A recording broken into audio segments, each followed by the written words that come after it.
Hi friends, आप अपने screen पर देख रहे हैं डॉक्टर सुबोध चंद्र सिंह को जीएसएमपी क्लिनिक एंड न्यूज चैनल के अंतर्गत लेप्रोसी यानी कि जिसे आप कुष्ठ रोग, सुनबहर, हैंसन डिजीज, एचडी, कोड आदि के नामों से जानते हैं। यदि आपको लेप्रोसी की बीमारी हो गई है तो आप समझते हैं कि आपको तो हो गया है और आपको चिंता सताते रहता है कि आपके परिवार के किसी अन्य सदस्य को ये बीमारी न हो जाए। मैं आपको बता दूं कि मेरे चैनल के सिवा कोई भी चैनल को आप सर्च करेंगे तो यही बात सामने आता है कि लेप्रोसी के मरीज के साथ खाना खाने से, बैठने से, सोने से लेप्रोसी नहीं फैलता है और एसटीडी के अंतर्गत ये बीमारी नहीं आता है, यानी सेक्सुअल ट्रांसमिटेड डिजीज, यानी यौन संबंध बनाने के दौरान भी आपको लेप्रोसी की बीमारी नहीं फैलता है, यानी कुष्ठ रोग नहीं फैलता है। हाँ, छींकने से यदि कोई व्यक्ति को कुष्ठ रोग हो गया है और वो छींकते हैं तो दूसरे व्यक्ति को ये बीमारी लग सकता है। कुष्ठ रोगी के जो कुष्ठ रोग जिन्हें भी हो गया है उन्हें रुमाल का सदैव प्रयोग करनी चाहिए और मास्क का प्रयोग करेंगे तो और बेटर है। जब भी छींक आए तो नाक पर उनको रख लेनी चाहिए। थोड़ा मरीज से अगल बगल, यदि आप मरीज हो गए हैं तो जो भी आपके रिलेशन में के हैं कोई भी उनसे थोड़ा सा हल्के दूरी बना कर रखें। छींकने से इसका मतलब ये नहीं है कि अगल बगल में ये आपके घर में किसी दूसरे व्यक्ति जो हैं उनको हो जाए। भाई हैं, पत्नी हैं, बेटे हैं, आपके माँ हैं, पिताजी हैं, ये बीमारी ऐसा नहीं है कि आप छींकेंगे तो सबको हो जाएगा। होगा भी तो जिनका शरीर का रेजिस्टेंस पावर यानी जो बहुत कमज़ोर हो गए हैं उन्हीं को ये छींकने के दौरान ये बीमारी लगता है। आवश्यकता से ज़्यादा किसी को नहीं डराया जाना चाहिए किसी भी बीमारी को लेकर। पहले ट्यूबरकुलोसिस, टीबी ऐसा एक बीमारी होता था जिनका खाना पीना बिल्कुल अलग कर दिया जाता था, लेकिन समय बदला। आज किसी को टीबी हुआ है तो कहाँ किसी को फैल रहा है। लेप्रोसी में ही यही बात एक दिन न एक दिन आपके सामने आ जाएगा। ये कभी फैलता नहीं है, आपके बैठने से, छूने से फैलता है तो सिर्फ आपको छींकने से। ये छींकने के दौरान आप थोड़ा सा रुमाल का प्रयोग कर लेंगे तो इससे आप खुद बचे रहेंगे और दूसरों को भी आप बचा सकते हैं। यदि लेप्रोसी की बीमारी हो जाए तो हाइड्रोकोटाइल 2 से 4 बूंद 1 चम्मच पानी अथवा डायरेक्ट जीभ पर आप इसका प्रयोग कर सकते हैं कुछ दिनों तक। इसका मतलब ये नहीं है कि लेप्रोसी का बीमारी इसी दवा खाने से, केवल हाइड्रोकोटाइल दवा खाने से ही आपका बीमारी चला जाएगा, बल्कि ये डेंजरस स्थिति में आपको जाने नहीं देता है, यानी आपको बहुत बढ़िया से रोकथाम करके रखता है।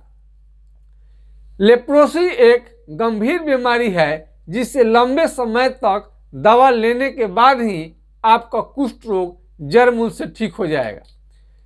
एमडीटी के दवा जो होता है लेप्रोसी का, यानी आप इसे देख सकते हैं, एमडीटी का दवा इसे आप सरकारी अस्पतालों में आपको मिलता है, लेकिन इसे जड़ से समाप्त नहीं हो पाता है। एमडीटी का दवा आप खाए होंगे तो आपको मालूम होगा और इसका कई साइड इफेक्ट होता है। 1 साल का कोर्स है और यदि लंबे समय तक आप ले रहे हैं तो आपको काफ़ी गंभीर परिणाम हो सकते हैं। चेहरे का काला होना, आँखों से कम दिखाई देना, पेशाब में जलन, जॉन्डिस, पीलिया, तरह तरह का इन्फेक्शन बढ़ सकता है। हाइड्रोकोटाइल एक बहुत बेहतरीन दवा है और खान पान में सबसे बड़े सवाल कर खान पान में क्या लेनी चाहिए। फल फ्रूट्स आपको लेनी चाहिए, विटामिन सी लेनी चाहिए जिसमें संतरा, आंवला, किशमिश ये सब में पाया जाता है। और थोड़ा सा रिच डाइट ले, हेवी डाइट, अच्छा भोजन, बढ़िया भोजन के साथ साथ अच्छा जगह पर रहें, साफ सुथरे जगह पर रहें, बेडशीट को बदलें, कपड़े को भी बराबर बदलें, साफ सफाई रखें। इस तरह से कुष्ठ रोगी को बहुत ज़्यादा इसमें फ़ायदा मिलने वाला है। यदि आपको लेप्रोसी हो जाए तो आपको चिंता करने की ज़रूरत नहीं है कि दूसरे पर्सन को भी, घर में दूसरे सदस्य को भी हो जाएगा, ऐसा नहीं है। तो हमने इस पर किसी भी तरह का आपको जानकारी चाहिए, किसी भी तरह का, तो हमारा व्हाट्सएप नंबर 9801757533 पर आप संपर्क करके जानकारी ले सकते हैं। लेप्रोसी का जांच स्किन स्मीयर टेस्ट होता है। स्किन स्मीयर टेस्ट, उसके पहले आपको हमने हर वीडियो में हम बताते रहते हैं कि सिंपल कहीं से भी कलम उठाइए और आपको जो लगे कि सुन्न हो गया है, मान लीजिए कि यहाँ का दही की तरह, छाली की तरह मोटा, ये कहीं पर भी हो सकता है, वहाँ पर कलम को हलाइए, जहाँ पर सुन्न बह रही यानी सुन्न हो जाए, आपको कुछ मालूम ही नहीं चलेगा, यहाँ पर काट दीजिए, पेन हलाइए, जला दीजिए, कुछ भी समझ में नहीं आएगा, तो आप समझिए कि आपको लेप्रोसी की बीमारी लग चुकी है। छोटा से छोटा इन्फेक्शन भी शरीर में कहीं पर भी दिखाई दे तो आप समझिए कि आपको, और उसमें पिन, अल्पिन, चिट्टी कुछ भी हला कर देखिए, यदि समझ में नहीं आएगा तो आपको लेप्रोसी की बीमारी है। यदि लग रहा है आपको, दर्द करने लगा, तो आप समझिए कि लेप्रोसी। यदि त्वचा, फिर से समझिएगा, त्वचा यदि सुन्न हो जाए और पिन, अल्पिन, चिट्टी यहाँ काट रहे हैं तो बिल्कुल समझ में आपको नहीं आ रहा है, तो समझिए कि आपको लेप्रोसी हो गया। यदि लग रहा है तो समझिए कि लेप्रोसी नहीं है। यानी कि यह अगर चींटी काटेंगे तो आह ऊह पेशेंट करेगा, यदि जहाँ सुन्न है, कलम हलाए, पिन हलाए, आह चीखेगा, तो आप समझिएगा उसको लेप्रोसी नहीं है। और बिल्कुल मालूम न चले तो समझिए कि उसको लेप्रोसी है। और इसी को टेस्ट करने के लिए स्किन स्मीयर टेस्ट होता है, जो कि जांच करवाने के बाद आपको मालूम चलता है कि लेप्रोसी की बीमारी हो गई है। कई बार जांच में नहीं भी आ सकता है, तो एलोपैथ में MDT का जो दवा होता है, यदि स्किन स्मीयर टेस्ट में पॉजिटिव आ गया है तो 1 साल दवा को खिलाया जाता है, डायरेक्ट ऑब्जर्वेशन थेरेपी, और नहीं आता है, निगेटिव आ गया आपका स्किन स्मीयर टेस्ट, तो 6 महीना का दवा खिलाया जाता है। कई लोगों का कहना है कि हम रेगुलर नहीं खाए MDT, छोड़ खाए इसलिए ठीक नहीं हुआ, ऐसा नहीं है। रेगुलर भी खाएंगे तभी भी आपका लेप्रोसी MDT से आराम रह जाता है कुछ दिनों के लिए, लेकिन जैसे ही दवा छोड़ते हैं पुनः धीरे धीरे वापस आने लगता है। तो MDT की दवा खाते खाते आप तंग आ चुके हैं और आपका लेप्रोसी ठीक नहीं हो रहा है, तरह तरह के पैचेज, फोड़े निकलना शुरू हो गया है, जो घाव बन जाते हैं, ठीक नहीं होता है जल्दी, कहीं पर भी घाव हो जाएगा पैर में, नाखून इसमें खराब होने लगते हैं, धूप में आपको जाने पर आपको धूप बर्दाश्त नहीं कर पाते हैं, झंझनाहट के साथ दर्द होता है, जहाँ पर भी सुन्न है थोड़ा सा चोट लगेगा तो आपका प्राण निकल जाएगा।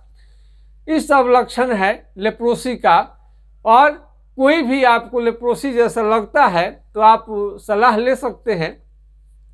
तो झंझनाहट के साथ दर्द हो, झंझनाहट लगे, आंखों से कम दिखाई दे, और सबसे बड़ी एक चीज़ और हम देखते हैं कि स्मरण शक्ति धीरे धीरे, मेमोरी कम होने लगता है, और शरीर और चेहरे का रंग जो होता है बूढ़े जैसा होने लगता है, और स्किन बिल्कुल खराब होने लगता है, और चेक कपड़े की तरह फटे फटे नज़र आने लगते हैं।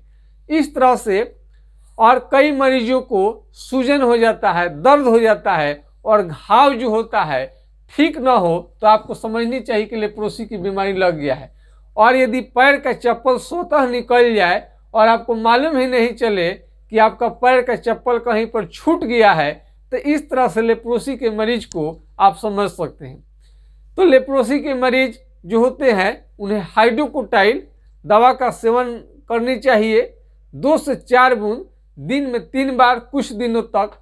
और ये खांसने से, और जब खांसी आए और छींक आए आपको, तो रुमाल का प्रयोग करिए, रुमाल का प्रयोग करने से आपका बस इसमें छूने से, बैठने से, साथ में रहने से, खेलने से कभी भी आपको लेप्रोसी की बीमारी नहीं होता है और आप निश्चिंत रहें।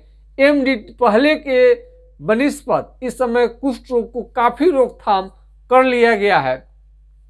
कई लोगों को तो मालूम ही नहीं है कि उन्हें लेप्रोसी की बीमारी हुआ है। हम यूट्यूब पर वीडियो डालते गए समस्या देखते हैं कि कितने भी जानकारी दीजिए, कुछ ना कुछ आपको रह ही जाता है, एक के बाद एक क्वेश्चन आते रहता है। तो इस तरह से बच्चे को भी कुष्ठ रोग हो जाता है। ये उम्र कभी नहीं देखता है, किसी को लेप्रोसी लग जाएगा। लेकिन लेप्रोसी का मात्र एक ही लक्षण, यदि चमड़ा शून्य है, यदि क्या है, चमड़ा शून्य है, सीधे कलम उठाइए, स्किन पर ले जाइए, जहाँ पर स्किन थोड़ा सा मोटा है, भद्दा लग रहा है, कलर बदल रहा है, और वहाँ पर कलम को हलाइएगा। सुनबहरी नाम से ही आप, इससे कोई वैज्ञानिक नाम नहीं है, लेकिन रूरल एरिया में सुनबहरी के नाम से लोग जानते हैं, सुनबहर कहते हैं, लेकिन रियल नाम उसका है लेप्रोसी, यानी कि कुष्ठ रोग। कुष्ठ रोग का इतिहास बहुत पुराना है और ये 4000 साल पहले का ये हिस्ट्री भी मिलता है कुष्ठ रोग का। भगवान कृष्ण के भाई को भी लेप्रोसी की बीमारी लग चुकी थी। तो लेप्रोसी जो है, लंबे समय तक आप दवा खाएंगे और म्यूजिक की सहायता लें, इधर उधर का बातों का ज़्यादा न सुने, जो एथेंटिक बात है उसको जानकारी आप रखेंगे तो लेप्रोसी आपका बहुत जल्द ठीक हो जाएगा। ज़्यादा भ्रामक तथ्य में ज़्यादा न जाएं, फैक्ट बातों को जानें और डरे नहीं, उस बीमारी का मुकाबला कीजिए। और खान पान, जैसे ही मालूम चले कि लेप्रोसी की बीमारी हो गई है आपको, तो खान पान आपको दुरुस्त कर लेनी चाहिए, सुधार लेनी चाहिए। और धूप में जाने से, धूप बहुत ज़्यादा लगे और स्मरण शक्ति घटने लगे, तो आपको समझनी चाहिए कि लेप्रोसी की बीमारी लग चुकी है। तो इस तरह से खांसने छींकने से थोड़ा सा रुमाल रख के आपको रखनी चाहिए, जिससे दूसरे को न फैले। आज के खास वीडियो में इतना ही। जय हिंद, जय भारत।